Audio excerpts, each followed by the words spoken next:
गीतं मधुरं वसनं मधुरं वलितं मधुरं चलितं मधुरं भ्रमितं मधुरं चलितं मधुरं भ्रमितं मधुरं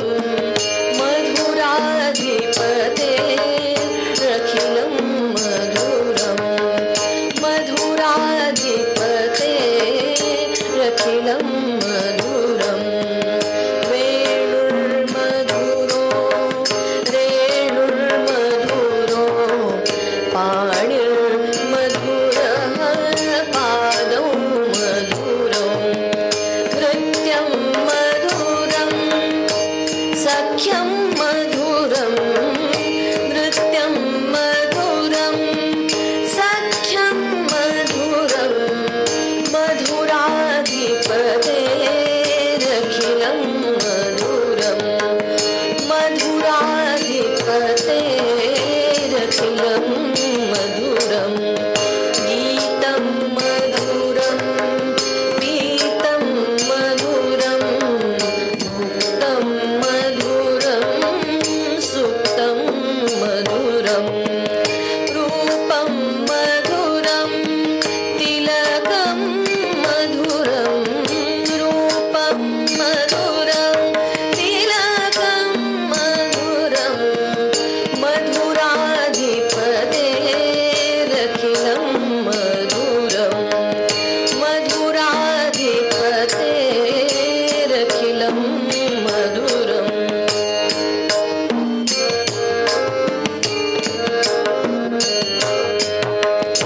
करणं मधुरं करणं मधुरं करणं मधुरं स्मरणं मधुरं वमितं मधुरं शमितं मधुरं वमितं मधुरं शमितं मधुरं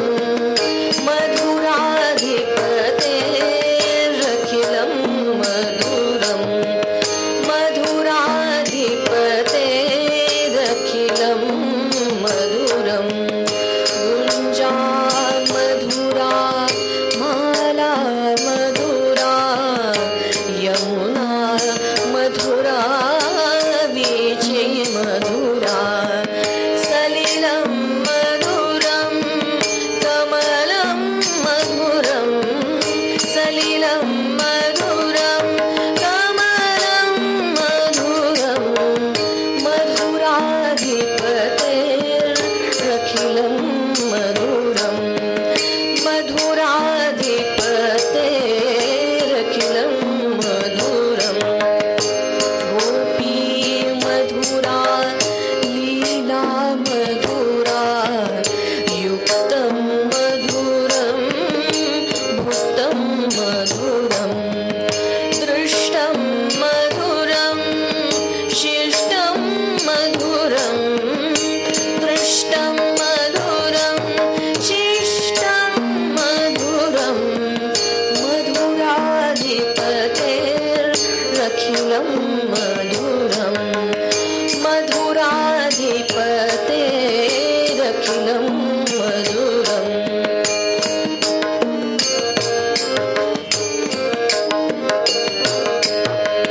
गोपा मधुरा गावो मधुरा गोपा मधुरा गावो मधुरा यश मधुरा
वंशी विभूषितकरा नवनीरदाभात पीतांबरादरुणबिंब फलाधरोष्ठात् पूर्णेन्दु सुन्दरमुखादर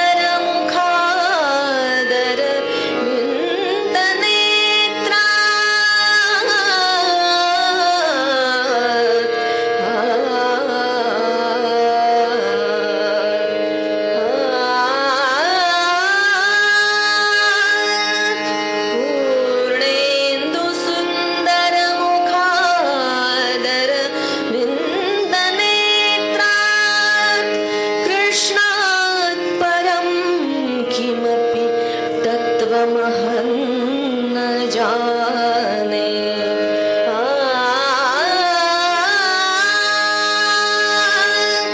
कृष्णात् परं किमपि तत्त्वमहं न जाने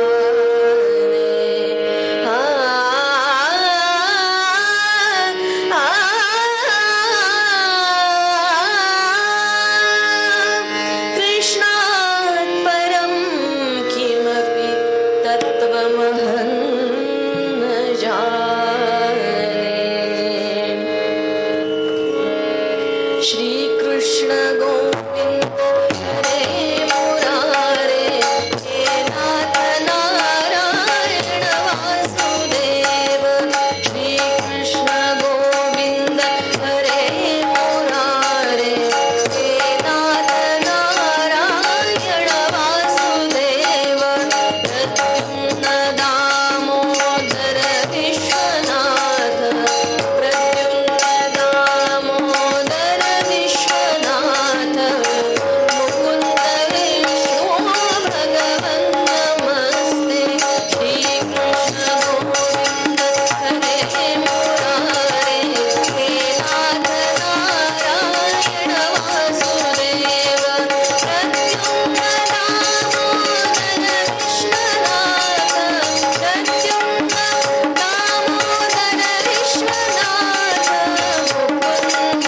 विष्णु भगवन् नमस्ते श्रीकृष्ण गोविन्द हरे मुरारे हे नाथ नारायण वासुदेव हे नाथ नारायण वासुदेव हे नाथ नारायण वासुदेव पुंडलीकवरदा हरि विठ्ठल सद्गुरु ज्ञानेश्वर तुकाराम महाराज की जय सद्गुरु दासगणु महाराज की जय स्वामी वरदानंद महाराज की जय जय जय रघुवीर समर्थ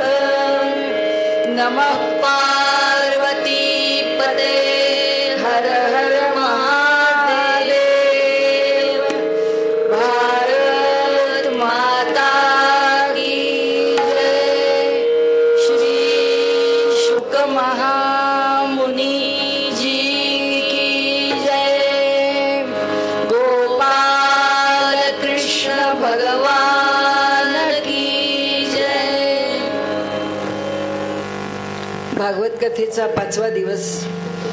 आजपर्यंत आपण अनेक भागवतामधले विषय आहेत त्या विषयांना थोडा थोडा स्पर्श करत 4 दिवसपर्यंत आपण भागवत कथा पाहिली आणि आज आता पुन्हा खऱ्या भागवत कथेला म्हणजे खऱ्या कृष्ण कथेला इथे सुरुवात होतीये.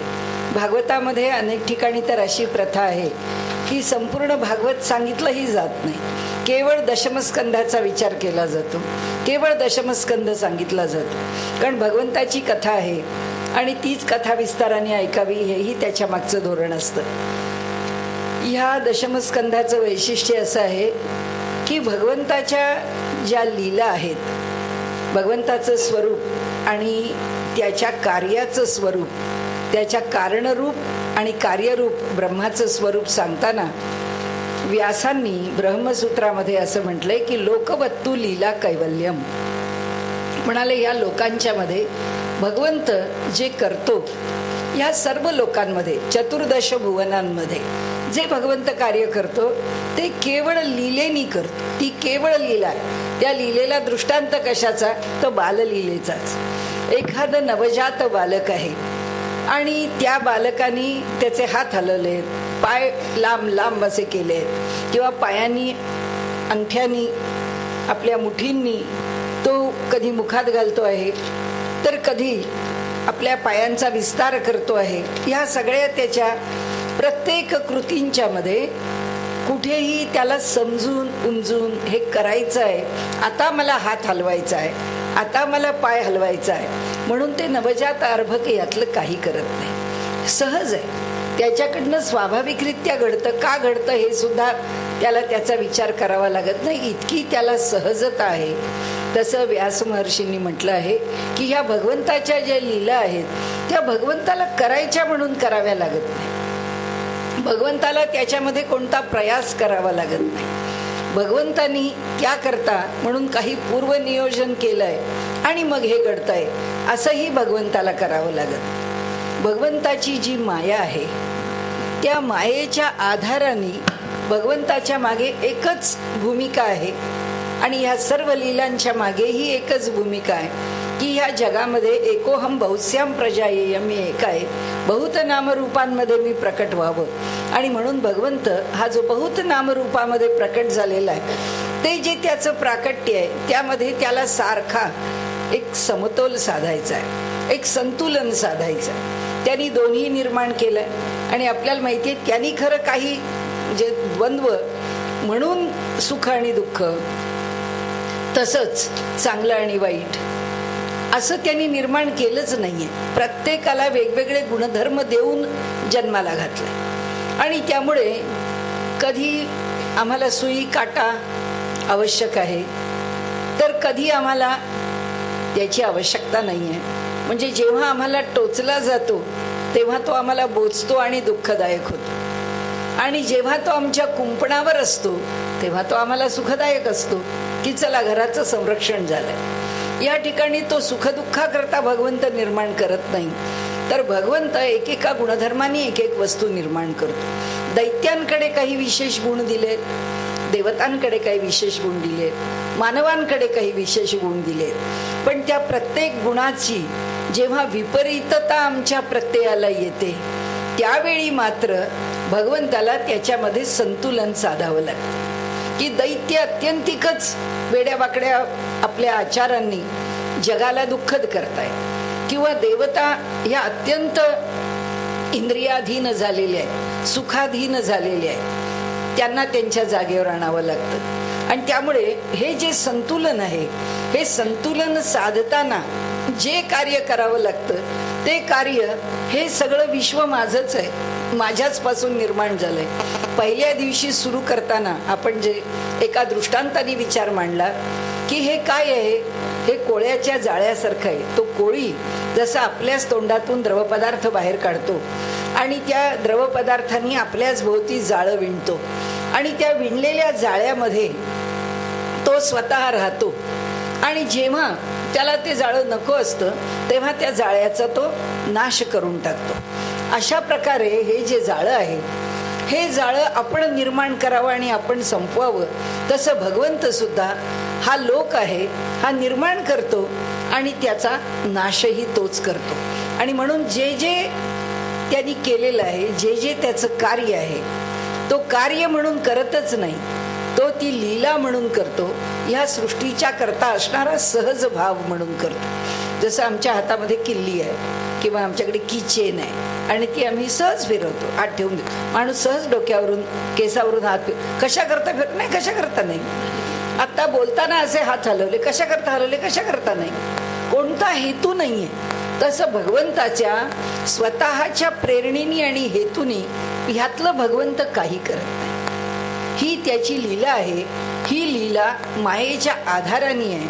तिच्या आधारावरती फक्त एका विशिष्ट संतुलनाचा भगवंताचा विचार आहे आणि भूमिका आहे की जे जग मी निर्माण केलंय ते जग नेहमीच चांगलं राहावं, त्या जगाला अधिकाधिक सुख मिळावं, त्यांनी अधिक चांगल्या गुणांनी असावं. आणि म्हणून याच्या पुढे सुद्धा आपल्याला प्रत्येक ठिकाणी भगवंताची माया लक्षात येईल, भगवंताचा त्याच्यामध्ये असणारा जो भाव आहे लक्षात येईल. आपल्याला माया म्हटलं की हे जरा बॅकवर्ड आहे, हे जरा पुराणातलं आहे, हे जरा आउटडेटेड आहे, हे जरा स्वीकारार्ह नाही आहे, हे रॅशनल इंटलेक्च्युअल्सच्या कक्षेच्या बाहेर आहे, असं सगळं आम्हाला वाटायला लागतं. परंतु जेव्हा आम्ही असं म्हणतो की अहो तो किम जोंग आहे ना, तो हातामध्ये सुटकेस घेऊन फिरतो, तोच कशाला, ट्रम्पच्याकडे सुद्धा अशी सुटकेस आहे, तो कुठेही असला तरी त्याला ज्या क्षणी असं वाटेल की आपल्याला बटन दाबून जगाचा नाश करायचा आहे त्या क्षणी तो त्या सुटकेसवर करू शकतो. हे आश्चर्य आहे ना. सगळ्या जगाला एका बटनावर आणायचं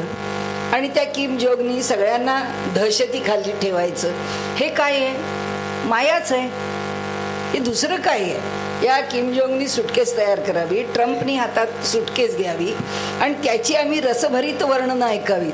अहो हे तर मॅनमेड आहे, त्याला कितीतरी मर्यादा आहेत. कारण त्याची सुद्धा उत्तर आपण ऐकलीत की हातातल्या सुटकेसला ते सुरू करण्याकरता सुद्धा त्याच्याकरता जसं आपल्याला सुद्धा जसा कीवर्ड आहे तसं त्यालाही पुष्कळ प्रोसेस आहे. एका मिनिटात एका बटनावर त्याला जगाचा नाश करायचा असला तरी ते बटन वापरण्याच्या पूर्वी सुद्धा मोठ्या प्रक्रियेतून त्याला जावं लागतं. कारण मर्यादा आहे मानवाच्या बुद्धीची सुद्धा आणि मानवाच्या ठिकाणी असणाऱ्या उपस्थित साधनांची सुद्धा. तरी सुद्धा उपस्थित साधन सामुग्रीच्या सहित या सगळ्या साधन सामुग्रीनी आपले गुणधर्म सांभाळले आहेत. म्हणून आम्ही त्याचा उपयोग करून घेऊन मानव आपल्या बुद्धीने एवढी प्रगती करतो आणि आम्हाला आश्चर्य वाटावं अशा गोष्टी घडत राहतात. ज्या भगवंतानीच हे जग निर्माण केलंय, ज्या वैद्यकीय शास्त्रामध्ये एवढी प्रगती झाली आहे, त्या वैद्यकीय शास्त्राला मनुष्याचं शरीर हा चमत्कार आहे. कारण हे असं घडतं कसं, कारण डॉक्टर म्हणतो 70% लिव्हर काम करत नाही, मनुष्य जिवंत आहे.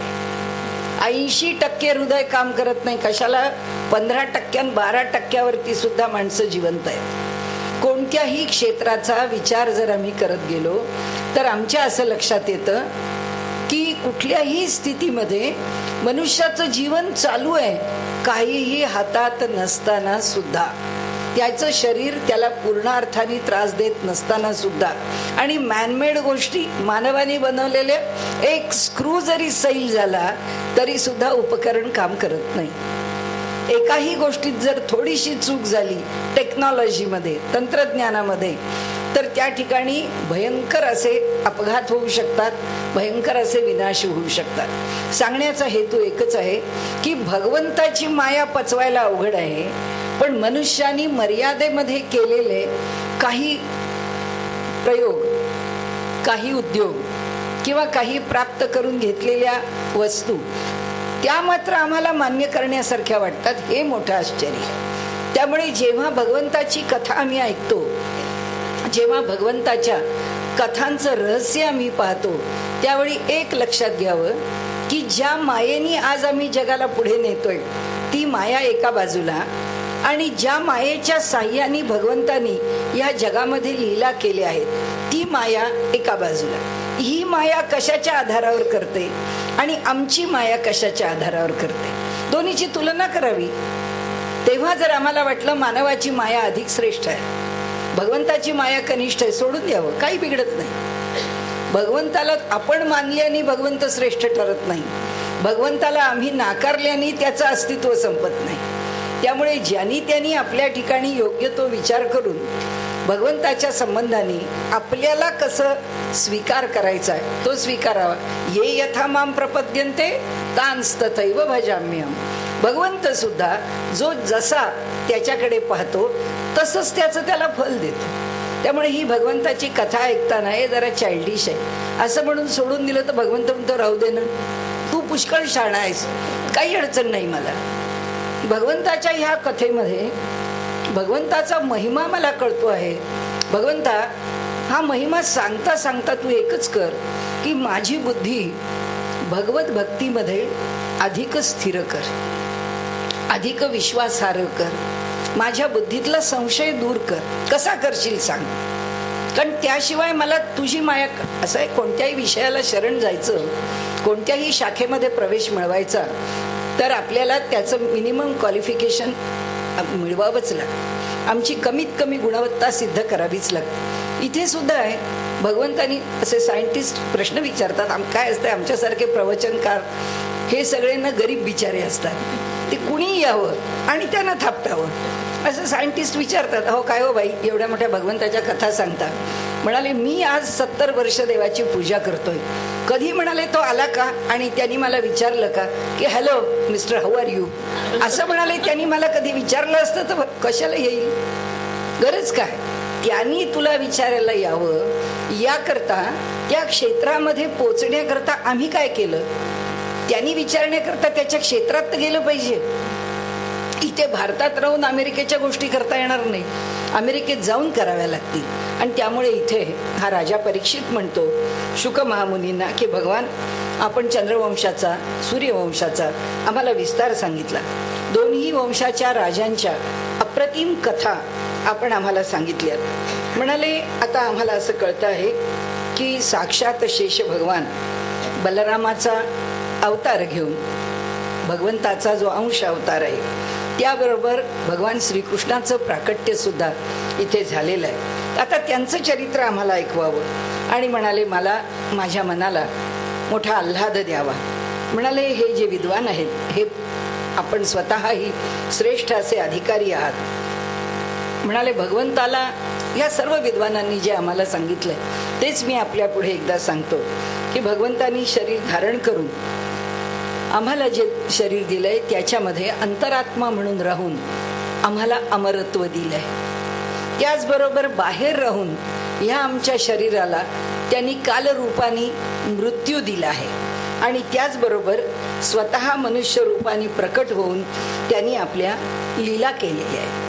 तर आम्हाला या लीलांचं वर्णन करून सांगावं की कशा लीला त्यांनी निर्माण केल्या आहेत, या लीला का झाल्या, कशा झाल्या. आता म्हणाले आपल्या मुखामधून जे भगवंतांच्या कथाचं जे अमृत स्रोत आहे त्या अमृताचं पान करून मी इतका तृप्त झालो आहे की म्हणाले पाणीही न पिणाऱ्या मला आता तहानही आणि भूकही यांचं भानही राहिलं नाही. जसा म्हणाले मी इथे आसन घालून बसलो आहे तसा म्हणाले मला ना पाण्याची अपेक्षा आहे, अन्नाची तर प्रश्नच नाहीये. पण तहान लागू शकते असं म्हणाले या 7 दिवसात किंवा रात्री मला कधी वाटलं नाही. असं ज्या सर्वांचा माझ्या ठिकाणी त्याग झालेला आहे अशा मला तुम्ही भगवंताची कथा आता सांगा. त्यावेळी शुकाचार्य म्हणाले हे बघ, श्रीकृष्णांच्या कथांमध्ये तुला आता फार प्रेम निर्माण झालाय, त्यामुळे म्हणाले तुला एक गोष्ट सांगतो की प्रश्न वक्ता म्हणजे प्रश्न विचारलेल्याला उत्तर देणारा, प्रश्न करता जो प्रश्न विचारतोय तो, आणि श्रोता, या तिघांनाही म्हणाले ही कथा गंगा जलासारखी पवित्र करते. असा कथेचा महिमा आहे. म्हणाले लाखो दैत्य जेव्हा गर्विष्ठ राजांचं रूप धारण करतात, पृथ्वीला भारभूत होतात, त्यापासून पृथ्वीला असं वाटतं की आपलं रक्षण व्हावं म्हणून ती ब्रह्मदेवाला शरण जाते. जेव्हा जेव्हा अशी परिस्थिती उत्पन्न होते तसंच म्हणाले आता तुला या कथेचं स्वरूप सांगतो. अशीच पृथ्वी ब्रह्मदेवाला शरण गेली. तिने गायीचं रूप धारण केलं, तिच्या डोळ्यातून आसवं वाहत होती, ती अत्यंत दुःखी झाली होती. ब्रह्मदेवाजवळ आली, तिने करुणेने हंबरडा फोडला आणि त्यांना आपलं संकट आहे ते सांगितलं. ब्रह्मदेवाने तिला बरोबर घेतलं आणि ते भगवान शंकर, अन्य ऋषीमुनी या सगळ्यांच्या बरोबर ते साक्षात आदिनारायणांच्याकडे गेले. तिथे जाऊन ब्रह्मदेवाने एकचित्त होऊन पुरुष सूक्ताचं स्मरण केलं आणि त्या स्मरणाबरोबर भगवंताचं प्राकट्य झालं. भगवंतानी त्यांच्या हृदयामध्ये त्यांना जो उपदेश करायचा आहे तो सर्वांतर्यामी विष्णूंनी त्यांना उपदेश केला. ब्रह्मदेव म्हणाले त्या साधनेमधून बाहेर आले, त्या स्थितीतून बाहेर आले. त्यांनी देवांना सांगितलं की मला विष्णूंनी साक्षात माझ्या अंतःकरणामध्ये त्यांना द्यायचा आहे तो संदेश दिलेला आहे. आता भगवंताची आज्ञा काय आहे ती आपण सगळेजण ऐका आणि त्याप्रमाणे आपण व्यवहार करूया आणि कुणीही त्यामध्ये वेळ घालवू नये. ते म्हणाले की जेव्हा यदुवंशामध्ये भगवंत जन्म घेणार आहेत त्याच्या आधी, म्हणजे जेव्हा त्यांच्या कालाप्रमाणे ते घेतील, पण त्याच्या आधी आत्ताच आपल्याला या यदुवंशामध्ये आणि त्यांच्या आसपास पृथ्वी तलावरती आपल्याला जन्म घ्यायचा आहे. वसुदेवाच्या घरामध्ये साक्षात भगवंत आपणहून स्वेच्छा प्रकट होणारे आहेत. त्यांना आनंद देण्यासाठी देवांगनांनाही जन्म घ्यायला सांगितलेलं आहे. स्वयंप्रकाश भगवान शेष सुद्धा म्हणाले त्या ठिकाणी जन्म घेणार आहेत. ते भगवंताचे कला अवतार असल्यामुळे आणि ते अनंत असल्यामुळे त्यांची सहस्रमुख आहेत. ते भगवंतांना प्रिय असणारं कार्य करण्याकरता आधीच त्या पृथ्वी तलावरती अवतीर्ण होती. म्हणाले ऐश्वर्यशालिनी योगमाया ती सुद्धा त्यांच्या आज्ञेनी लीला कार्य करण्याकरता येणार आहे. त्यांनी पृथ्वीची समजूत घातली. ब्रह्मदेवांनी तिला धीर दिला आणि ती मोठी समाधान पाहून आपल्या ठिकाणी निघून गेली आणि ब्रह्मदेवही निजधामाला निघून गेले. पूर्वी यदुवंशामध्ये राजा शूरसेन हा मथुरा नगरीत राहून या माथुर देशाचं आणि शूरसेन देशाचं राज्य चालवत होता. त्यावेळेपासूनच मथुरा ही यादवांची राजधानी झाली होती आणि भगवान श्रीहरी जसे नेहमी विराजमान असतात त्याप्रमाणे ह्या नगरीमध्ये आताही भगवान विराजमान आहेतच.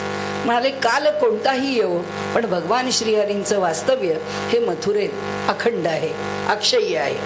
या शूरसेनेचा पुत्र जो वसुदेव त्याचा विवाह झाला. त्याची नवपरिणत पत्नी देवकीसह तो घरी जाण्याकरता निघाला. रथावर आरूढ झाला. उग्रसेनाचा पुत्र कंस आहे, ही त्याची चुलत बहीण आहे. आपल्या चुलत बहिणीला आपण काही ना काहीतरी उपहार द्यावेत म्हणून त्यांनी तिला पुष्कळ रथ दिले, शेकडो रथ दिलेत असं वर्णन केलंय. आणि एक सुवर्णाचा रथ तिला देऊन तिच्या रथाच्या घोड्याच्या धुरा लगाम आपल्या हातामध्ये घेतली. देवकाचंही आपल्या कन्येवर खूप प्रेम होतं म्हणून त्यांनी तिला सासरी पाठवताना सोन्याच्या हारांनी अगदी अलंकृत केलं. 400 हत्ती दिले, 15,000 घोडे दिले, 1800 रथ दिले आणि सुंदर सुंदर वस्त्र अलंकारांनी भूषित करून तिला तिच्या पतिगृही पाठवण्याकरता ते सज्ज झाले. निघायच्या वेळी म्हणाले वधूवरांच्या करता बाकीचा जो थाटमाट आहे, जी वरात आपल्या भाषेमध्ये आजच्या बोलायचं, तर त्यावेळी शंख, नौबती, मृदंग, दुंदुभी सगळं वाजायला लागलं. वाटेमध्ये जाताना घोड्यांचे लगाम पकडलेला हा कंस आहे, तो रथ चालवत होता. आता आकाशवाणी झाली आणि त्याला असं ऐकायला आलं की अरे मूर्खा, जिला तू रथात बसवून घेऊन चाललायस तिचा 8वा पुत्र तुला मारणार आहे. आता वर्णन भागवताने केलंय की कंस मुळातच पापी आणि दुष्ट होता. तो भोजवंशाला वास्तविक कलंकरूप होता. परंतु म्हणाले आकाशवाणी ऐकली आणि जे वरती घेतलेलं सोंग आहे ते गळून पडलं आणि त्याला त्या क्षणी असं वाटलं हे काय खरं नाही. त्यांनी तलवार उपसली, बहिणीचे केस पकडले आणि तिला मारण्याकरता सज्ज झाला. आता तिला मारतो आहे आणि तो तिला निश्चितपणे संपवणार हे वसुदेवांच्या लक्षात आलं आणि ते म्हणाले प्रसंग गंभीर आहे. वसुदेव त्याला शांत करत म्हणाले अरे भोजवंशाची कीर्ती वाढवणारा पुरुष तू तुझ्या बहिणीचा वध कशा करता करतो. म्हणाले सर्व शूर लोक तुझी कीर्ती गातात, असं असताना एका स्त्रीला मारावं हे तुला म्हणाले शोभत नाही. आणि म्हणून त्यांनी सांगितलं की म्हणाले एक लक्षात ठेव, तुला जर आपलं कल्याण व्हावंसं वाटत असेल तर कर्माचा सिद्धांत लक्षात ठेव की प्रत्येक मनुष्य आपल्या कर्माच्या अधीन आहे. तो जर द्रोह करील तर त्याला या जीवनामध्ये शत्रूकडून आणि परलोकामध्ये नरकवास आदी यांचं भय राहतं. तुझी धाकटी बहीण आहे, ती अजून बिचारी लहान आहे, विवाहित होऊन तिच्या घरीही गेली नाही, तर ती आता थरथर कापते आहे. आणि म्हणाले तू लक्षात घे, थोडासा सामोपचाराने विचार कर आणि हा हट्ट तू सोडून दे. जोपर्यंत बुद्धी आणि शक्तीची जोड आहे तोपर्यंत वसुदेव म्हणतात जीव वाचवण्याचा आपण प्रयत्न करावा, मृत्यू टाळण्याचा प्रयत्न करावा. त्याकरता काय योजना करता येईल. मृत्यूरूप कंसाला म्हणाले आपला होणारा पुत्र आपण देऊ. त्यांनी सांगितलं की काय माहिती की विवाहानंतर आपल्याला पुत्र होणार आहे किंवा जेव्हा केव्हा पुत्र होईल तेव्हा कंस जिवंत असणार आहे. पण आज मात्र ह्या वचनाने ही देवकी जिवंत राहील याबद्दल काही वाद नाही, निदान ही तरी वाचेल म्हणाले. आणि त्यामुळे ते म्हणाले की एक तत्वज्ञान कंसा लक्षात ठेव की ह्या प्राणाचा ह्या शरीराशी होणारा जो संयोग आणि वियोग आहे कधी आहे माहीत नाही. आपल्याकडे हल्ली काव्यात्मक भाषेमध्ये एक वाक्य नेहमी जिकडे तिकडे उच्चारलं जातं की जीवन आणि मृत्यू याच्यामध्ये एका श्वासाचं अंतर आहे, की जन्माला येतो तेव्हा पहिला श्वास घेतला जातो आणि जाताना तो शेवटचा श्वास सोडला जातो, एवढंच अंतर आहे. आणि त्यामुळे त्यांनी सांगितलं की हे अवघड आहे कंसा लक्षात घेणं, मला खूप कठीण वाटतंय, माझ्या मनाला क्लेश होत आहेत, तरी सुद्धा तुला मी एक गोष्ट सांगतो की आकाशवाणी झाली त्याप्रमाणे या देवकीच्या पुत्रापासून तुला भय आहे, तर तिचा पुत्र जेव्हा पहिला पुत्र होईल तिला त्यावेळी मी तुला तुझ्याकडे आणून सोपते. ते म्हणाले वसुदेव कधी खोटं बोलणार नाही याची कंसाला पूर्ण खात्री होती. आणि म्हणून वसुदेवानी प्रसन्न मनाने त्याची स्तुती केली. म्हणाले खरंच तू असं करशील? हो म्हणाले. पहिल्या मुलाचं नाव कीर्तिमान होतं. वसुदेवानी फार कष्टाने त्या मुलाला घेतलं आणि तो कंसाकडे आला. त्याला आल्यानंतर तिथे कंसाला वाटत होतं हा असत्य कसं वागेल, वागणारच नाही, हा सत्यच वागेल. आणि वसुदेव म्हणाला मुलगा कितीही निष्पाप निरागस असला तरी असत्य वर्तन माझ्याकडून होणार नाही, जो शब्द मी दिला आहे त्या शब्दाचं मी पालन नक्की करीन. त्याप्रमाणे वसुदेवानी अंतःकरणामध्ये जन्ममृत्यूविषयी समान भाव धरला. आपलं ते लेकरू घेतलं आणि त्या कंसाच्या हातामध्ये सोपवलं. हा सत्याशी इतका एकनिष्ठ आहे हे पाहिलं कंसाने. कंसा प्रसन्न झाला, हसला. अरे म्हणाले या बालकाला घेऊन जा, माझ्यापासून काही तुला भय असायचं कारण नाही, कारण मला ज्या तुझ्या पुत्राचं भय आहे तो आठवा आहे, हा पहिला आहे, मग कशा करता हा मला देतोस? ठीक आहे म्हणाले. म्हणून वसुदेव त्या बालकाला घेऊन परत आले. आता कंस दुष्ट आणि चंचल स्वभावाचा आहे. इकडे नारद आहेत ना, ते म्हणाले जरा गडबड झाली, एकदम घोटाळा झाला, हा अगदी पापी तो एकदम पुण्यवान व्हायला लागला. म्हणाले असं कसं व्हायचं, याचं पापाचं माप भरल्याशिवाय याला जाता येणार नाहीये. त्यांनी ते कंसाकडे आले. कंसाला म्हणाले अरे कंसा, गोकुळात राहणारे नंद, गो, त्यांच्या पत्न्या, वसुदेव, वृष्णीवंश, यादव, देवकी कोण नाही म्हणाले. या सगळ्या यदुवंशातल्या स्त्रिया आणि बाकीचे सगळे लोक तुझे नातलग हे सगळे देव आहेत आणि हे सगळे तुझ्या भोवती जन्माला आले. तुझी सेवा करणारे सुद्धा सगळे देव आहेत. दैत्यांचा नाश करण्याकरताच त्यांनी जन्म घेतलाय. म्हणून देव आता खरं म्हणजे तुझ्या वधाची तयारी करतायत आणि तू काय गाफील राहतोयस असं म्हणून नारद निघून गेले. झालं आता कंसाचा निश्चय झाला की हा यदुवंश जो आहे तो शिल्लक ठेवता कामा नये आणि देवकीच्या गर्भापासून जर विष्णू मला मारण्याकरता जन्माला येत असेल तर या देवकी आणि वसुदेवाला बेड्या घालून तुरुंगात ठेवलं पाहिजे. झालं, जबरदस्त कडेकोट बंदोबस्तात त्यांना तुरुंगामध्ये टाकलं. आणि म्हणाले त्यांनी एकच निश्चय केला कंसाने की यदू, भोज, अंधक हे सगळे जे वंश आहेत यादवांचे त्या सगळ्यांचा हळूहळू नाश करत जायचं. आणि तो स्वतः शूरसेन देशाचं राज्य करायला लागला. वडिलांना त्यांनी तुरुंगात टाकून दिलं आणि तो राज्यावरती बसला. म्हणाले त्याच्या भोवती असणारे लोक म्हणजे सगळे दैत्यवृत्तीचे आहेत. त्या सगळ्यांचा एक मोठा गट समुदाय त्याच्या मागे काम करण्याकरता सज्ज उभा आहे. जरासंध आहे, प्रलंबासूर आहे, बकासूर आहे, चाणूर आहे, तृणावर्त आहे, आघासूर आहे, मुष्टिक आहे, अरिष्टासूर आहे, पुतना आहे, केशी आहे, धेनुक आहे, बाणासूर आहे. असे अनेक असे जे दैत्य आहेत ते त्याकरता कार्य करू लागले. यादवांचा संवाद फार मोठ्या प्रमाणामध्ये होऊ लागला. म्हणाले काही नातलग वरवर त्याच्याशी मनासारखं वागून त्याची सेवा करत राहिले. कंसाने जेव्हा एक एक करून त्या देवकीची 6 मुलं मारली त्यावेळी शेष, ज्यांना अनंत म्हटलं जातं, त्या अनंत नागांनी आता जन्म घ्यायचा आहे हे ठरलं. आता जर का तो देवकीच्या पोटी जन्माला आला तर मोठं कठीण होईल. आणि त्यामुळे जेव्हा त्यांनी जन्म घ्यायची संकल्पना प्रकट झाली आणि ते त्या ठिकाणी देवकीच्या गर्भामध्ये प्रविष्ट झाले. त्याच वेळी असा विचार केला गेला की आता ह्यांना इथे ठेवता उपयोगाचं नाही, म्हणून वसुदेवांनी काय योजना करावी ही योजना भगवंतांच्याकडे ठरली. भगवंतांनी सांगितलं की हे बघा, मलाच सर्वस्व मानणारे जे आहेत ते सर्व यादव हे कंसांच्यामुळे त्रस्त झालेले. त्या भगवंतांनी योगमायेला सांगितलं की माये, तू आता जन्म घे, आता कार्य तुला करायचं आहे, तू गोकुळात जा. गवळी आणि गाई यांनी तो प्रदेश अत्यंत सुशोभित आहे. तिथे नंदांच्या गोकुळामध्ये त्यांची वसुदेवाची पत्नी रोहिणी राहते आहे.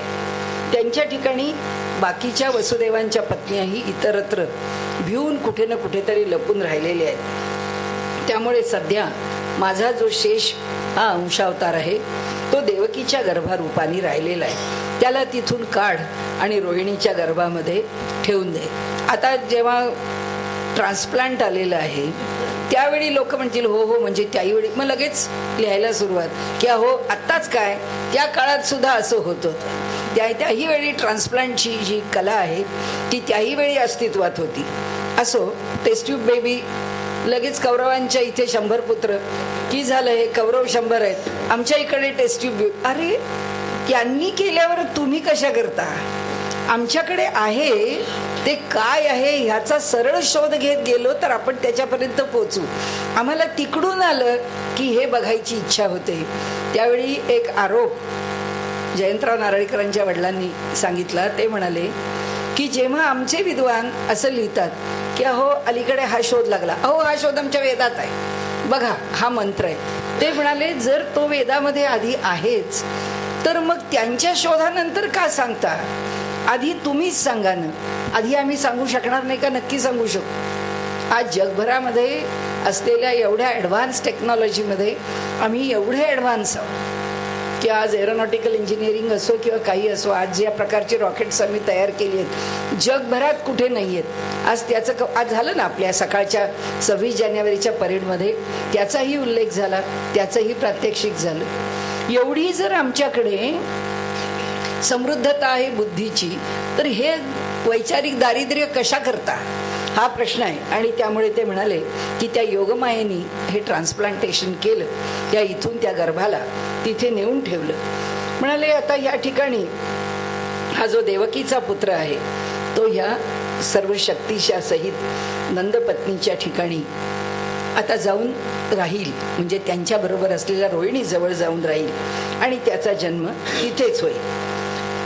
आता मी पुढचा माझा योजनेचा भाग सांगतो की मी देवकीचा पुत्र होईल आणि त्याच वेळी तू नंदपत्नी यशोदेच्या ठिकाणी तिची कन्या म्हणून जन्म घे. तिने सांगितलं ठीक आहे. देवकीच्या गर्भातून तिने तो काढून घेतला.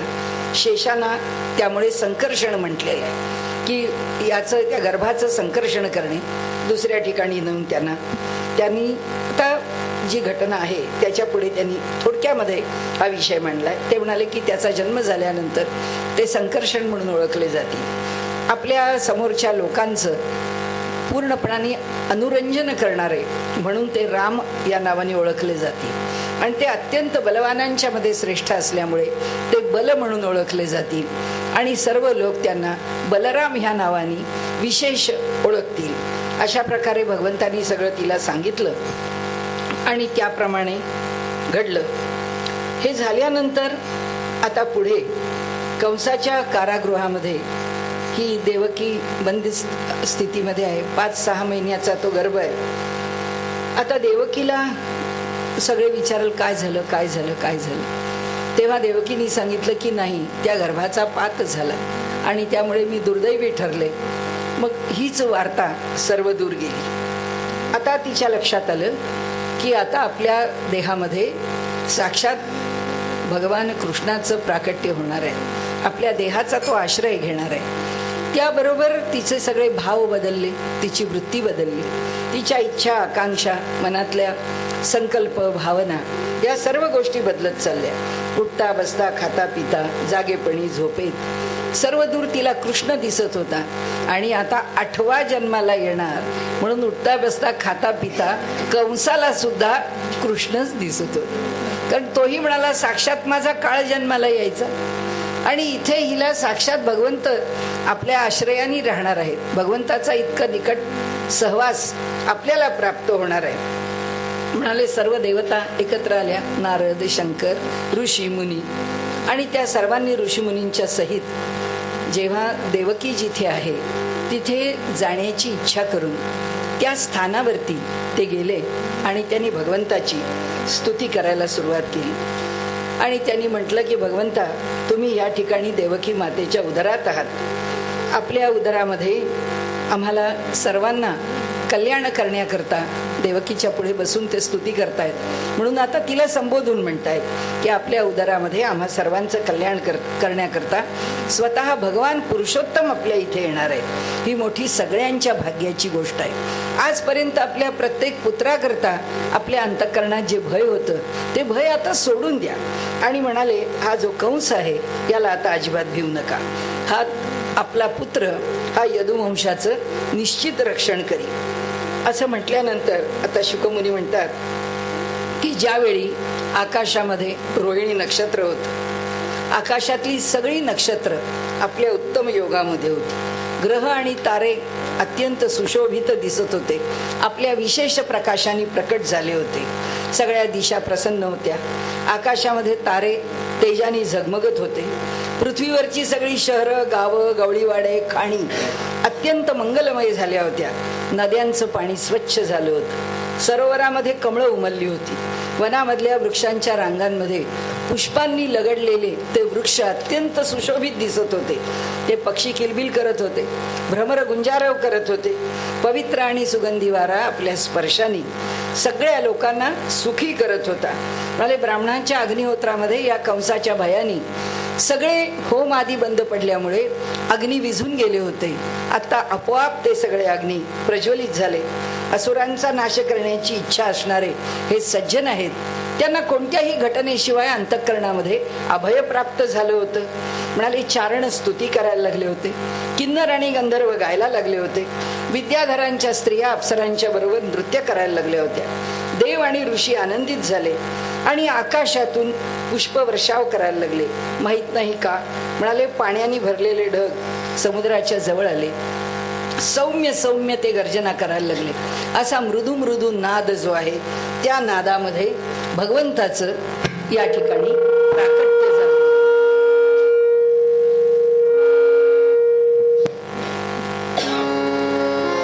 निशीथे तमोद्भूते जायमाने जनार्दने देवक्यां देवरूपिण्यां विष्णुः सर्वगुहाशयः आविरासीद् यथा प्राच्यां दुशिन्दुरिव पुष्कलः. कृष्ण कृष्ण जय कृष्ण कृष्ण जय कृष्ण कृष्ण जय कृष्ण कृष्ण जय कृष्ण कृष्ण जय कृष्ण कृष्ण जय कृष्ण कृष्ण जय कृष्ण कृष्ण जय कृष्ण कृष्ण जय कृष्ण कृष्ण जय कृष्ण कृष्ण कृष्ण जय गोपाल कृष्ण भगवान की जय. त्या ठिकाणी देवकी आणि वसुदेवांच्या समोर भगवान श्रीकृष्णांचं प्राकट्य झालंय. वसुदेवांनी पाहिलं की मोठी अद्भुत गोष्ट आहे. हे एक बालक आपल्या समोर उभं राहिलंय. चतुर्भुज आहे. हातामध्ये शंख चक्र गदा पद्म आहेत. तसंच म्हणाले याच्या गळ्यामध्ये कौस्तुभ मणी विराजित आहे. पावसाळ्यातल्या मेघांसारखा मोठा श्याम सुंदर आहे. यांनी वैडूर्य मणींनी जडवून सुशोभित झालेला असा मुकुट धारण केलाय. पीतांबर धारण केलेलं आहे. कमरेवरती चमचमणारा कंबरपट्टा आहे.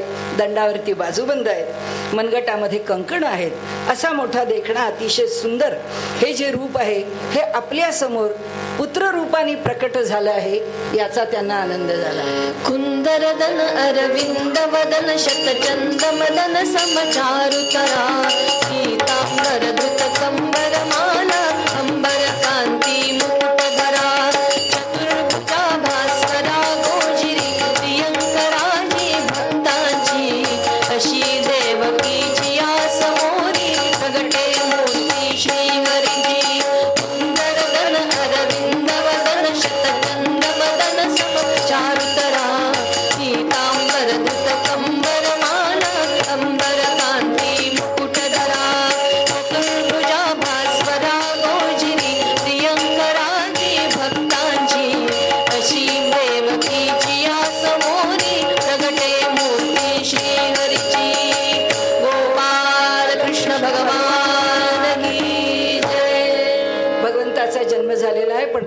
आपल्या रूपामध्ये प्रकट झालेले आहेत. देवकी म्हणते, भगवंता, ह्या सगळ्या माझ्या 7 ज्या काही ह्या अवस्थांमधून मी गेलेली आहे, या प्रत्येक वेळी मला काही बालकाचं दर्शन झालं नाही. आता तू माझ्या पोटी जन्माला आलास, पण तरीही बालक नाही मी पाहिला, तर तू पुन्हा एकदा बालक रूपामध्ये. भगवंत म्हणाले, ठीक आहे. वसुदेव आणि देवकींच्या समोर त्याच क्षणी ते बालक रूपामध्ये प्रकट झाले.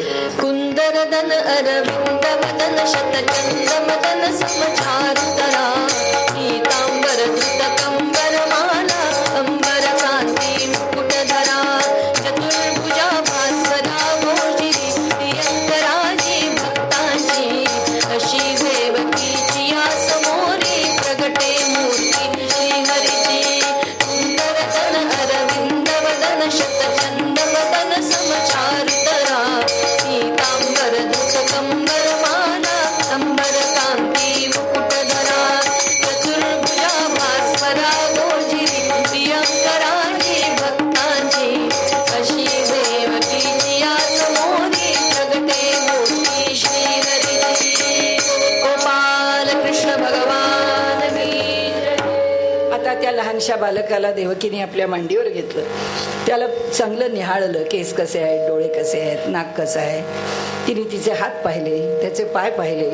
म्हणाली, सगळंच पुरुषोत्तमाची लक्षणं आहेत. पायावरती कमळ आहे, जव आहे, ध्वज आहे, सगळ्या लक्षणांनी तो युक्त आहे. हातावरती कमळ आहेत आणि अशा प्रकाराने हातावरती चक्र आहेत. हातावरती सुद्धा त्याची सगळी लक्षणं, सगळ्या आयुधांचं प्राकट्य त्याच्या हातावर आहे, त्याच्या पायात हा पुरुषोत्तमच आहे. आता म्हणाले, मला काही भय नाही.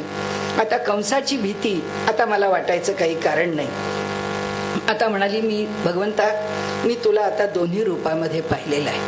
आणि म्हणाले, या ब्रह्मदेवाचं जे आयुष्य आहे ते 2 परार्ध असं आयुष्य आहे. ते समाप्त झाल्यावर सगळे लोक नष्ट होतील आणि 5 महाभूतांमध्ये ही प्रकृती लीन होऊन जाईल. कालशक्तीच्या प्रभावाने दृश्य झालेलं हे जे संबंध विश्व आहे हेही नष्ट होईल. त्यावेळी एकमेव आपण आणि आपले शेषावतार हे 2च शिल्लक राहाल. म्हणून आपल्याला लोक शेष असंही म्हणतात. असं म्हणून तिने पुष्कळ स्तुती केली भगवंताची. आणि ती म्हणाली की आपण हे सुख आम्हाला कसं दिलं, आम्हाला माहीत नाही. की आपण आमच्या इथे जन्माला आलात, आमच्या आयुष्याला केवढं मोठं भाग्य आहे की हे सर्व जीवन आमचं कृतार्थ झालं, आम्ही तुझ्या चरणाशी येऊन मिळालो. म्हणाले, भगवान म्हणाले, माते, एक लक्षात घे, स्वयंभू मन्वंतरामध्ये पूर्वीच्या जन्मी तू पृष्णी होतीस आणि हा वसुदेव सुतपा नावाचा पुण्यशील असा प्रजापती होता. आता आपल्याला प्रजापती म्हणजे माहिती आहे की पहिला ब्रह्मदेव आणि बाकी सगळी सृष्टी सांभाळणारे जे आहेत ते प्रजापती. तर त्यांच्यासारखा हा प्रजापती होता.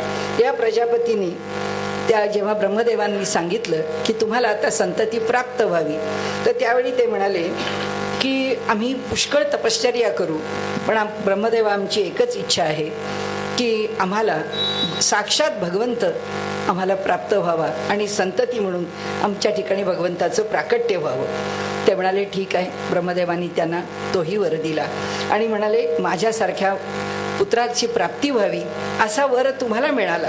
आणि त्यामुळे म्हणाले, आता मी या ठिकाणी माझं जे वचन आहे, जे मी तुम्हाला ब्रह्मदेवाच्या म्हणण्याखातर दिलेलं आहे, त्याप्रमाणे म्हणाले, मी आता तुमचे मनोरथ सफल केलेत आणि तुमच्या इथे आलेलो आहे. म्हणून मी तुम्हा दोघांचा पुत्र झालो.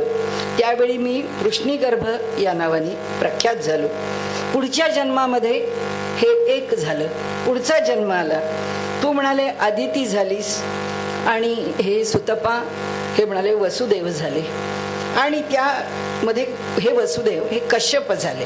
म्हणजे या आजच्या वसुदेवांनी त्यावेळी कश्यप आणि तू आदिती, तुम्हा दोघांच्या पोटी मी वामन अवतार काल आपण पाहिला की मी तुमच्या दोघांच्या पोटी प्रकट झालो. आणि आता म्हणाले, मी तुम्हाला हे माझं रूप का दाखवलं, कारण तुम्हाला तुमचे पूर्वजन्म स्मरावेत आणि तुम्ही मागितल्याप्रमाणे तुमच्या जवळ मी यावं आणि 3 जन्म मी आपल्या बरोबर असावं, ही जी आपली धारणा आहे त्या धारणेकरता म्हणून म्हणाले मी आपल्या पुढे हा सर्व इतिहास सांगितला आहे. आता म्हणाले, तुम्ही माझं चिंतन करा, तुम्हाला माझ्या परमपदाची प्राप्ती निश्चितपणे होईल. आणि आता पुढे काय करायचं आहे. त्या ठिकाणी अत्यंत वत्सल भावाने आणि ब्रह्मभावाने आपण माझी उपासना करा. ज्या अनेक भक्तीच्या साधनांच्या मध्ये जे जे भाव प्रकट होतात, वसुदेवाने स्वतः पिता आहे ह्या भूमिकेतून वात्सल्य प्रकट करावं. तर म्हणाले देवकीनी ती माता आहे म्हणून मातृवात्सल्य प्रकट करावं आणि वात्सल्य भक्ती करावी. आणि त्याच वेळी मी परब्रह्म आहे ह्याचं कधीही विस्मरण होऊ देऊ नये. या रूपामध्ये आपण माझी उपासना करा, माझी भक्ती करा. आता एवढं बोलून भगवान गप्प राहिले. त्यांनी पाहिलं समोर आणि त्यांनी आपलं पुन्हा बालरूप पुन्हा धारण केलं. योगमायेने ताबडतोब सामान्य बालकाचं रूप धारण करून, इथे भगवंतानी धारण केलं असं भगवंत म्हणत नाहीत किंवा भागवत म्हणत नाहीत. त्या क्षणी एवढं सांगायला पुन्हा प्रकट झाले, पुन्हा बालरूपात. म्हणजे आईच्या पुढे किती वेळा भाव प्रकट केलेत की उभे राहिले कृष्णाच्या रूपात, पुन्हा तिच्याकरता झाले बालक, पुन्हा तिला समजावताना पुन्हा कृष्ण रूपात समजावताय. आणि आता योगमायेने पुन्हा बालक बनून वसुदेवानी भगवंताच्या प्रेरणेने त्या सुतिकागृहातून बाहेर निघावं असं ठरवलं. आणि नंदपत्नी यशोदेपासून जी जन्मरहित असलेली अशी जी योगमाया आहे ती प्रकट झाली. त्या योगमायेने ते द्वारपाल आणि नगरातील सर्व लोक जे आहेत त्या सर्वांच्या वरती आपल्या मायेचं आच्छादन केलं.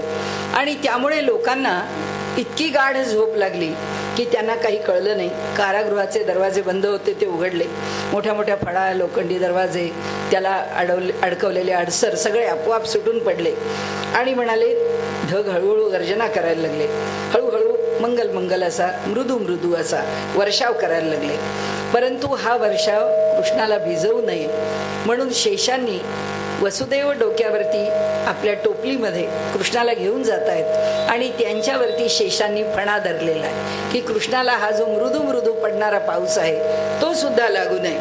म्हणाले यमुनेचा प्रवाह गंभीर आहे. गंभीर म्हणजे खोल, अतिशय खोल आहे. पाणी उफाणावरती आलेलं आहे, उधाण आलेलं आहे पाण्याला. त्यामुळे लाटांच्या बरोबर फेसच फेस दिसतोय. असं असताना म्हणाले वसुदेव तिथे आले. आता म्हणाले यमुनेला स्मरण झालं की साक्षात हा सागर, हा नदीपती, त्यांनी सुद्धा रामाला वाट करून दिली. आपण काल बघितलं तसं म्हणाले की माझंही काम आहे, मी यमुना, मी नदी आहे, मलाही त्यांना वाट करून दिली पाहिजे. त्याप्रमाणे तिने भगवंताला वाट करून दिली. नंदाच्या गोकुळामध्ये वसुदेव आले. त्यांनी पाहिलं सगळे गाढ झोपलेत, योगमाया आहे. आणि ते तिच्या नंदाच्या घरी गेले. तिथे गेल्यानंतर पाहिलं तर यशोदेच्या अंथरुणावरती एक बालिका झोपलेली आहे. तिला त्यांनी उचललं, त्या ठिकाणी श्रीकृष्णाला ठेवलं आणि परत आले, कारागृहामध्ये आले. आल्याबरोबर वसुदेवांनी कन्येला देवकीच्या अंथरुणावर झोपवलं. कारागृह पहिल्यासारखं पुन्हा बंदिस्त झालं. म्हणाले तिकडे नंदपत्नी यशोदेला मूल झाल्याचं सगळ्यांना माहीत होतं, पण दमल्यामुळे म्हणजे सगळेजण योगमायेनी झोपून गेलेले होते. जेव्हा वसुदेव परत आले तेव्हा नगराच्या बाहेरचे आणि आतले सगळे दरवाजे आहेत ते बंद झालेले आहेत, पण आतून रडण्याचा आवाज येतोय. द्वारपालांनी ऐकलं, ते उठले, ताबडतोब धावत धावत कंसाकडे गेले. कंस भयभीत झालेलाच होता, त्यांच्या येण्याची वाट पाहतच होता.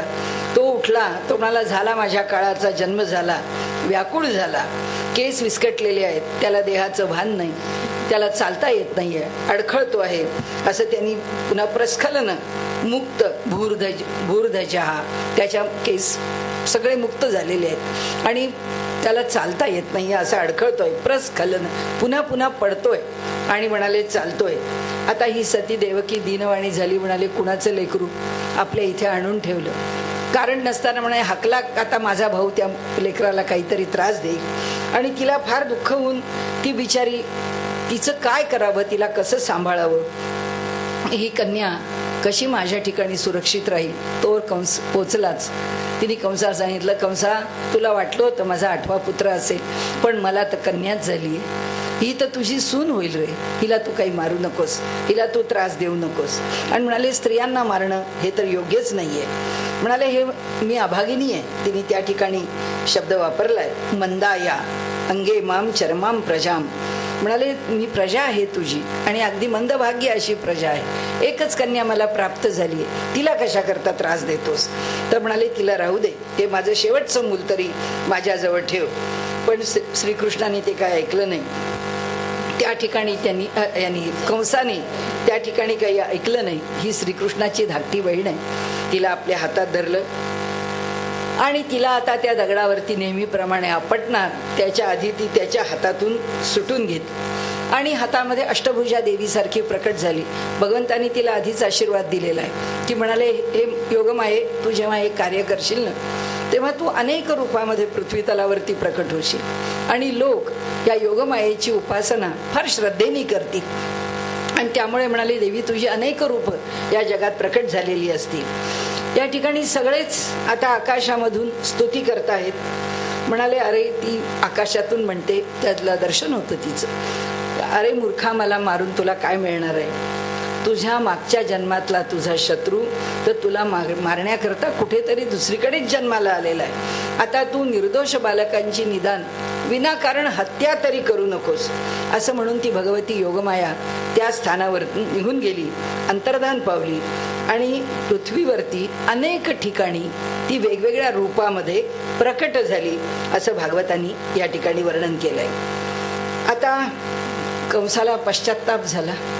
कंस म्हणाला, मी हे काय केलं, मी अत्यंत पापी आहे. तो म्हणाला, हे भगिनी, अरे वसुदेवजी, मी काय वागतो मला कळलं नाही. मी राक्षसासारखी आपल्या मुलांचा वध करत सुटलो आणि राक्षसी वृत्तीनेच मी तुमच्याशी वागत राहिलो. मी तुमची बरीच मुलं मारून टाकली. मी ब्रह्मघातकी माणसाप्रमाणे हा अजूनही कसा जिवंत राहिलो आहे मला काही कळत नाही. तुम्ही दोघेही महात्मा आहात, आपल्या पुत्रांसाठी तुम्ही शोक करू नका. ज्याला त्याला ज्याच्या त्याच्या कर्माचं फळ मिळतं. सगळे प्राणी प्रारब्धाच्या अधीन आहेत, म्हणून ते सर्व काळ एकमेकांच्या बरोबर राहू शकत नाही. हे सगळं जरी मला कळत असलं तरी सुद्धा म्हणाले, जी माझी चूक आहे ती चूकच आहे. माझ्या दुष्टतेला तुम्ही दोघांनी क्षमा करावी, कारण तुम्ही सज्जन आहात, दीनांचं रक्षण करणारे आहात. म्हणून कंसाने देवकी आणि वसुदेवांचे पाय धरले. त्यावेळी त्याच्या डोळ्यातून अश्रू वाहत होते. ती देवकी अत्यंत निरागस निष्पाप स्त्री आहे. आपल्या भावाच्या डोळ्यात आलेले अश्रू तिला काही बघवले नाही आणि ती म्हणाली, ठीक आहे, तुला म्हणाले माफ केलं, सोडून दे. त्या सौजन्याने देवकीनी त्याला मोठ्या प्रेमाने आश्वासन दिलं. वसुदेव हसून त्यांना म्हणाला, कंसा, तू म्हणतोस ते खरं आहे. अज्ञानामुळेच जीव शरीर असं आपण समजतो, यामुळेच आपपर भाव निर्माण होतो. तो आता तुझ्याही ठिकाणी राहिला नाही, माझ्याही ठिकाणी राहिला नाही, सोडून दे म्हणाले. आता इकडे गोकुळामध्ये काय, गोकुळीच्या सुखा नाही, गोकुळीच्या सुखा अंत पार नाही रेखा, पार नाही रेखा, अंत पार नाही रेखा. गोपाल कृष्ण भगवान की जय. म्हणाले, ह्या ठिकाणी नंद महाराज जे आहेत त्यांना मुलगा झाल्याचं कळलं. सगळीकडे आनंद झाला. त्यांनी स्नानं केली, पवित्र होऊन नवीन अलंकार परिधान केले. वेदवेत्या ब्राह्मणांना बोलावून आणलं, त्यांच्याकडून पुण्यवाचन करून घेतलं. आपल्या पुत्राचा जातकर्म संस्कार केला. त्याचबरोबर देवता आणि पितरांचं सुद्धा विधीपूर्वक पूजन केलं. नंद महाराज आता गोकुळातल्या सर्व घरादारांच्या ठिकाणी नंदांच्या घरी हा पुत्रोत्सव मोठ्या प्रमाणामध्ये सुरू झाला. सगळेजण आपल्या घरांसहित, आपल्या बालकांसहित सर्व स्त्रिया सर्व सजले. घरं दारं, उंबरठे, रस्ते, सगळ्यांचे रंगबिरंगी अशी वस्त्र रस्त्यावरनं. आता आजकाल ती फॅशन आहेच आहे. पुन्हा एक हॉटेल म्हटलं की त्याच्यापुढे 25 झेंडे लागलेले असतात. तसं अगदी सगळ्या त्या नगरामध्ये एवढेले झेंडे, त्यांच्या पताका, अशा सर्व गोष्टींनी ते सुशोभित केलं आणि म्हणाले, सुंदर सुंदर फुलांचे हार, सुंदर सुंदर वस्त्र आणि सोन्याच्या साखळ्या सगळ्यांनी आपल्या देहावर धारण केल्या. यशोदेला पुत्र झाला याचा आनंद गोपींनाही खूप झाला, गोपांनाही खूप झाला. त्यांनी पुष्कळ वस्त्र अलंकार त्या गोपी घेऊन आल्या की काय देऊ कृष्णाला आणि काय करू. आनंदाने बेहोश झाले. आता गोप आहेत ते एकमेकांच्या अंगावर दही फेकायला लागले, दूध फेकायला लागले, तूप फेकायला लागले, पाणी उडवायला लागले आणि एकमेकांच्या तोंडाला लोणी माखायला लागले आणि लोण्याच्या मोठ्या गड्यातले लोणी घेऊन बाहेर कुठे वानरांना, कुठे पशुपक्ष्यांना लोणी खाऊ घालायला लागले.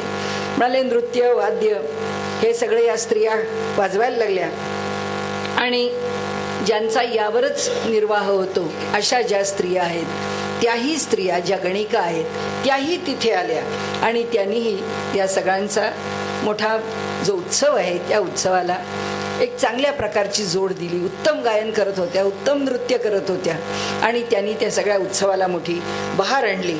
म्हणाले नंद कंसाला आता हे सगळं त्या ठिकाणी तो उत्सव पार पडला. नंद म्हणाला आता मला गेलो पाहिजे, कारण आधीच उशीर झालेला आहे. कंसाला जो वार्षिक कर द्यायचा आहे तो कर देण्याकरता मी जातो. आणि म्हणून मथुरेला तो निघाला. वसुदेवांना कळलं आपला मित्र नंद जो आहे तो मथुरेमध्ये येतोय आणि कंसाला कर देऊन जाणार आहे. त्याचीच वेळ गाठून वसुदेव तिथे आले. त्यांनी त्यांचं अभिनंदन केलं. म्हणाले नंदा, तुला फार छान झालं, या वयामध्ये तुला पुत्र झाला. रोहिणीचा पुत्र इथे तर आहेच बलराम, त्याच्याबरोबर साक्षात हा पुत्र तुला मिळाला की ह्या वयामध्ये सुद्धा तुला कधी वाटलंही नसेल की इतका दीर्घ काल लोटल्यानंतर आता आपल्याला पुत्र प्राप्ती होईल. पण म्हणाले भगवंताची इच्छा आहे आणि म्हणाले आपल्याला या पुत्राची प्राप्ती झाली आहे. आता व्रजामध्ये माझा मुलगा जो आहे त्याचं त्याच्या आईबरोबरच ह्या व्रजामध्येच तू पालन पोषण कर. यशोदा करतेच आहे, आता या दोघांचंही पालन पोषण तुम्हीच करा. कंसाने देवकीचे अनेक पुत्र मारले आणि शेवटी एक मुलगी वाचली, ती सुद्धा मारली. नंद म्हणाले हे काय घडलं, हा तुला किती त्रास आहे. वसुदेव म्हणाले ठीक आहे, तू राजा कंसाला वार्षिक कर चुकता केलास की इथे थांबू नकोस, ताबडतोब निघून जा. आता आपली भेट पण झालेली आहे, इथे अधिक दिवस राहशील तर गोकुळामधल्या अनेक येणाऱ्या संकटांना तोंड देणं कठीण होईल आणि गोकुळावरती अशी अनेक संकट आता येत राहतील, म्हणून तू निघ असं म्हणून त्यांनी निरोप घेतला. वसुदेव निघाले, नंद ही गोकुळांच्याकडे निघाले. राधा कृष्ण जय कुंज विहारी मुरलीधर गोवर्धनधारी.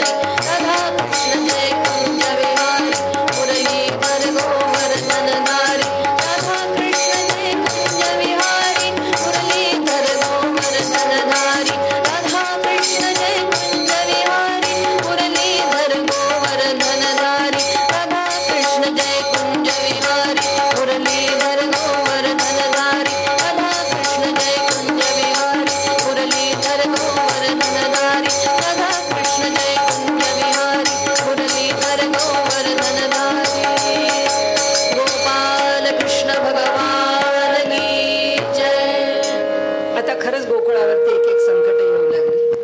पूतना गोकुळामध्ये आली.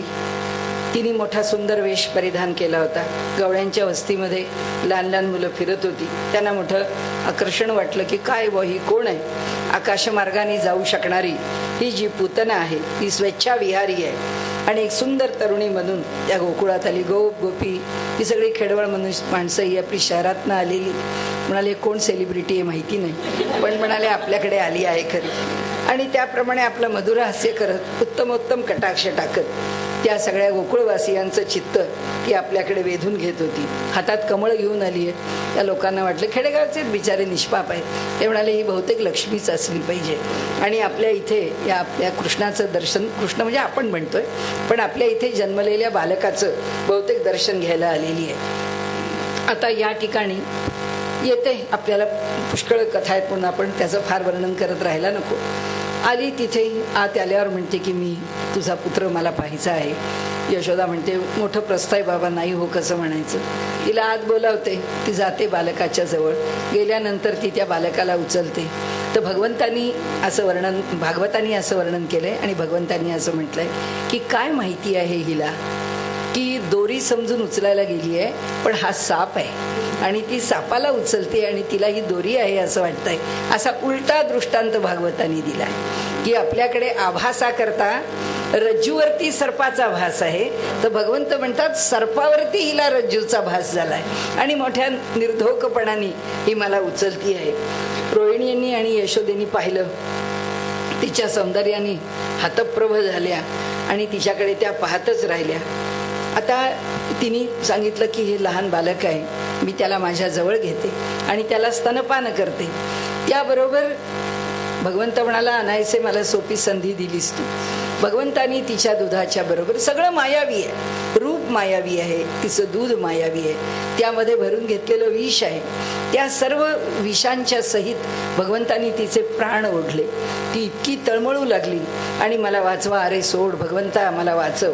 आणि तिने अक्षरशः त्या वेदनांनी असह्य होऊन भगवंताचे चरण, भगवंत पायाने खेळत होते आणि आपले पाय मागे पुढे करत होते. तिने पाहिलं त्या पायावरची सगळी चिन्ह, या सगळ्या आयुधांची, ध्वज गदा आदी सगळ्यांची ती चिन्ह पाहिलं आणि तिने ओळखलं हा साक्षात भगवंत आहे. आणि तिने भगवंताचं स्मरण केलं आणि तिने डोळे फिरवले. तिचं शरीर घामाने डबडबलेलं होतं. ती तिच्या मूळ रूपामध्ये असता व्यस्त या गोठ्यामध्ये पडली.